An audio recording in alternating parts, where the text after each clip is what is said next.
Hey guys, எல்லோரும் எப்படி இருக்கீங்க? எனக்கு கந்த சஷ்டி விரதமோட நாள் ஒன்று. நானும் இந்த வருஷம் விரதம் இருக்கேன். இது எனக்கு 3வது வருஷம்.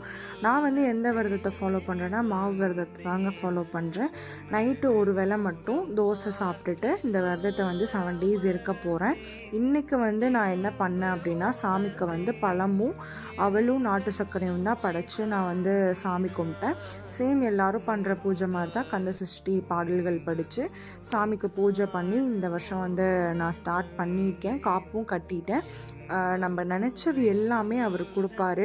நம்ம விரதம் இருந்து ரொம்ப கஷ்டப்பட்டு தான் இருக்கணும்னு இல்லை, நம்மளோட விருப்பம்தான். நீங்கள் விரதம் இருக்க முடியல அப்படின்லாம் சொல்லி ஃபீல் பண்ணாதீங்க.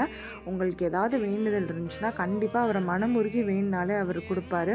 ஃபர்ஸ்ட் வருஷம் அப்போ நான் பாப்பாக்காக விரதம் இருந்தேன்.